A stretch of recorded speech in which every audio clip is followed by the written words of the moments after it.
Hi there, welcome back. How are you today? So, in this video, we wanted to talk about choices. It seems to be the topic for this week, our choices. That we always have a choice, always. We are the ones that decide that we don't.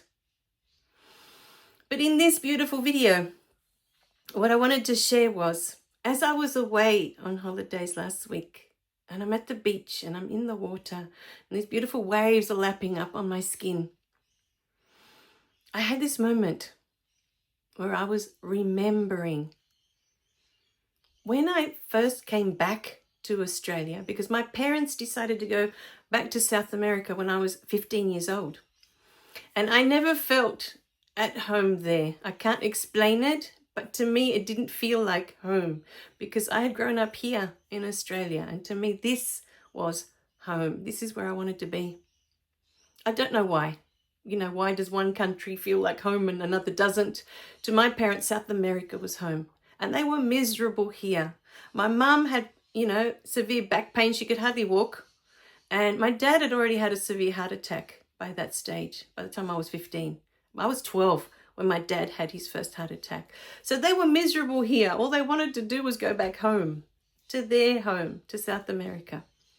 But I was born here, and I'd left all my friends behind when I was 15. And I was devastated. We wrote to each other for years. And then, of course, everyone went their own way, especially after I had my first boyfriend, and then all the attention, all my focus went on that. And we stopped writing eventually. But what was coming up for me as I'm in the ocean, and in every moment I'm thinking, I'm one with Spirit. Talk to me. Talk to me. I'm listening. And in that moment, Spirit reminded me of when I came to Australia. My very first job back. And I was a receptionist for about 6 years in this company in the city. Now, in this beautiful company, there was this gorgeous girl. We're about the same age, actually, but she'd been there already a couple of years before I got there. She'd already been there. And I'm trying to think, I was 23 at the time, turning 24 when I came back to Australia to stay for good. And this gorgeous girl, she's now my friend that lives in New Zealand. I would come to her and ask her questions all day long when I started, And every time I would come and ask her questions, whatever it was that I wasn't sure how to do or I didn't know because I hadn't been shown yet, it was the first time, she would drop everything she was doing. And she would sit with me and she would explain it. And I would make notes so that next time I would remember. But some things would take more than notes. I had to do them over and over and over again before I understood how to do them. And this is the beauty of practice. That's what I keep talking about, making mistakes and learning from those mistakes. And I would have to keep coming back to her. She wasn't my senior. She had a different position in this company, but she was the only other female. So for some reason, I gravitated towards her to ask her the questions of what I didn't know, of what I wasn't sure of. And what blew me away, and the reason I fell in love with this beautiful girl, was that every time I would come to ask her, she would drop whatever she was doing. It didn't matter how busy she looked, she would drop it. And she would sit with me and she would explain it to me like it was the first time I was asking her this question. And sometimes it felt like it was the 50th time I was asking her this question, and I was embarrassed to go and ask her because I was thinking she's going to think I'm thick, like that I'm that I can't learn, that I'm just, stupid, I guess was the word. And I knew in my heart that I'm not, but these were skills that I didn't have, like picking up phones and answering phones. I'd never done that before. In my home, we weren't allowed to pick up the phone. My mum or my dad had to pick it up. My sister and I weren't allowed to pick up the phone, to answer the phone at home. So All of these things were new to me. Answering phones and all the things that I was learning to do in this company were things I had never done before. And it took a while. I'm talking at least a year, before I was in a groove and I got it and I was able to move forward without having to ask her every 5 minutes, how do I do this? What do I do? But what blew me away was her infinite patience and her kindness. Never once did she roll her eyes at me like, oh, again. Never once did she look frustrated to have to explain it again. She would drop everything, like I said. She would drop everything and explain it like it was the first time she was explaining it to me. To me, that felt like unconditional love, like a love that I had never experienced in my life up until that point, ever. For me, making mistakes meant that I was going to get yelled at. Making mistakes meant that I was going to get smacked. This is what I had grown up with. And this beautiful being that I'd never met before, and to me was an angel on earth, showed me what infinite patience looked like, what unconditional love looked like. Things that I had never experienced before. And I admired her so much. I thought she was the most beautiful being I'd ever met. And she is beautiful, all of her is beautiful. I was wondering what she was doing there and why she wasn't modeling, but it was just me, because I just found her so beautiful on the inside that to me everything was beautiful. So what came out of that when I was in the ocean and I had that memory and I remembered how much I loved her, how much I still love her, my heart was filled with gratitude. And I was shown in that moment, because I swore in that moment that this beautiful patience that she has shown me and that I admired so much would be something that I would strive to pass on to others. And I've had 30 years of doing that with my beautiful piano students. I've managed to do that there. I've managed to do that with my daughter. Although sometimes I find with her, I don't quite have the patience that I need to have. And I think that sometimes it's my mother coming out of me. That frustration of, it's still in there. It's different with her. But I strive every day to have the patience that she needs me to have for her, with her. So today, what was coming through to share with you, and I remember way, way back, my daughter was 3 years old, and we had gone to South Australia to visit my husband's dad for Christmas. And my husband came back so angry with his dad for so many things that he had done. And he felt that it just wasn't right, it wasn't fair, all these things, of how he was treating our daughter, all of these things. And I remember in the car on the drive back, my husband was so angry. And I said to him, you know what? I said to him, he is showing you what you can be. You can choose to be like that.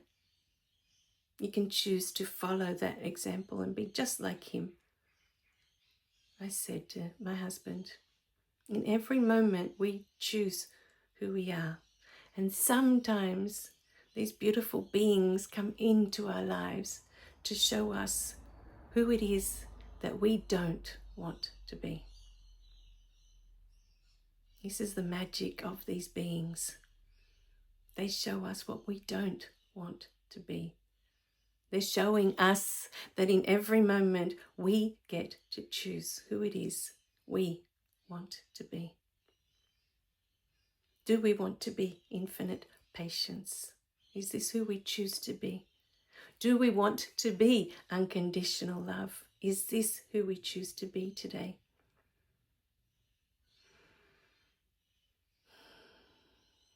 And everything we choose to be gives us that experience. So when we choose to be unkind, when we choose to be impatient, when we choose to be annoyed, irritated, frustrated, it creates our experience. And it's not right and it's not wrong. It is the experience we came to have. And it's the experience each of us has come to have. It's when we judge it and we decide that it's wrong, that it becomes wrong. But we don't know what that soul came to experience. This is what we must remember in every moment.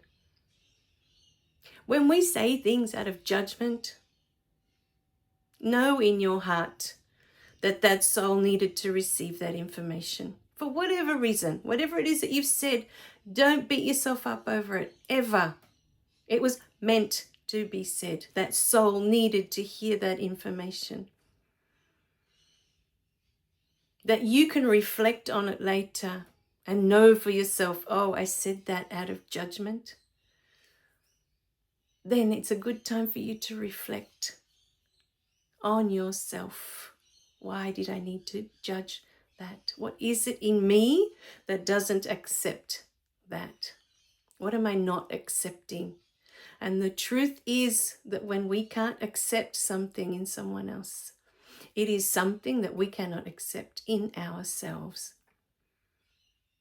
This is where judgment comes from.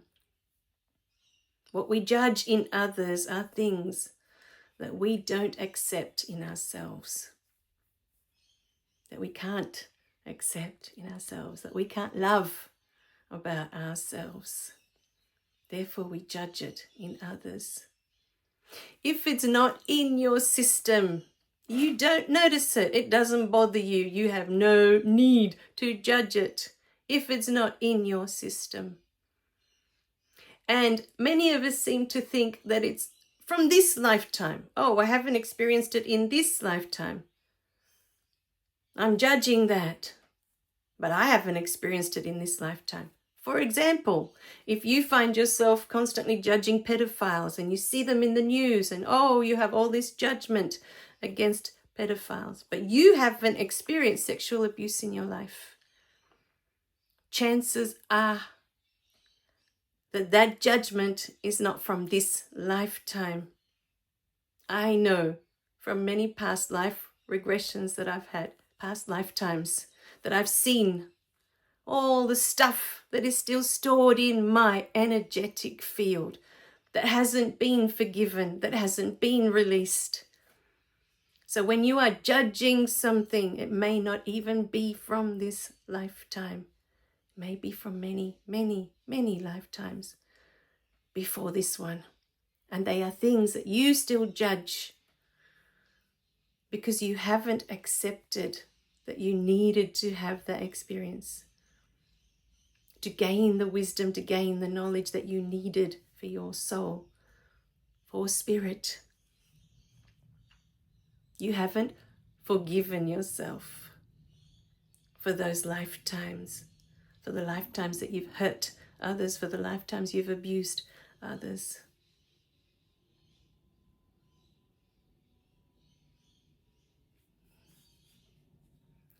So this beautiful video was about choices, the choices that we make. Remember always that this life, this lifetime is yours and yours only. You only have control over your own life. As much as we love our parents, as much as we love our partners, our children, our friends, what we call our loved ones, each one has their own path. Each one has their own journey of what they came to experience on a soul level. So when you find that you are judging others, always look to yourself. It's always about you. It is never about the other person. Always look at yourself. Why am I judging that? What is it in me that I don't accept? What is it in me that I don't forgive? What is it in me that I can't love about myself?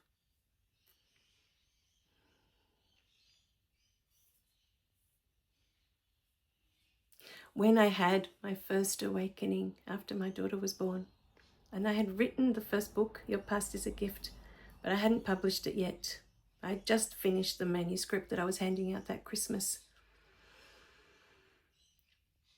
I started to see life outside of me. When people would talk to me, and in the past I would take it personal. They'd be saying these things to me, and I would think they were talking to me about me. And all of a sudden, I started to see that when people were talking to me about things, trying to make it about me, it was really about them. They were telling me about them. When someone tells you you're lazy, they're telling you this is what they think about themselves. When someone tells you you're not good enough, this is how they feel about themselves. And the only way you can see that is when you start to see that this is what you have been doing the whole time. The whole time. Every time you judge someone else, this judgment is about you. How you feel about yourself, what you think about yourself. All the words that we use to express ourselves. Look at these words carefully. What words are you using? They're telling you what you think about yourself, how you feel about yourself.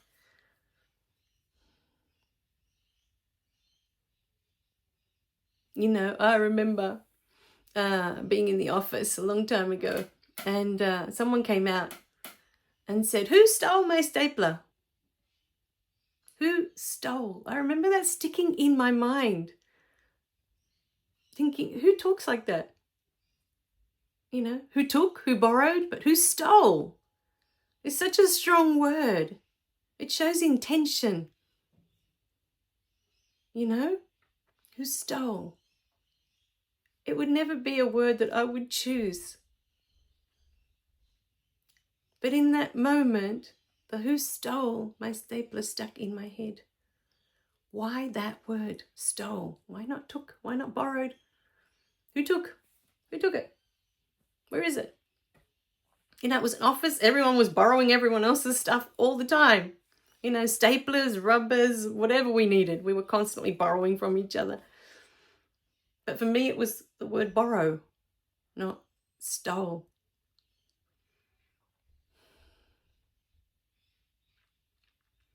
So today, know that whoever you are choosing to be today is serving your beautiful experience. If you are impatient, irritable, annoyed, this is your experience. You are here to know what that feels like. It is not right or wrong. It is just your experience for your soul.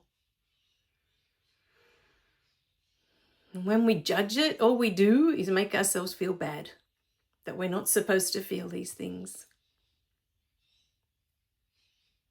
But your soul came here to experience all of it. When you remember that, you'll know that it's all perfect. It's all perfect. What you are experiencing is not an accident. It's not coincidence. You are meant to be experiencing that. And to be honest, I was angry for such a large portion of my adult life. So angry. And what I've learnt through this new book that I'm writing is that when you are done feeling a certain way, you will move away from it. You will choose something different. You will know within yourself, I am done.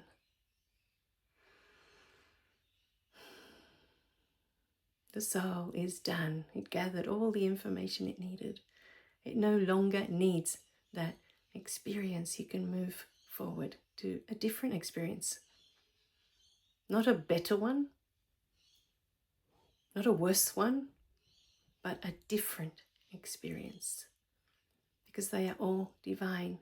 Every experience, every moment is sacred, no matter what you're experiencing. You are divine.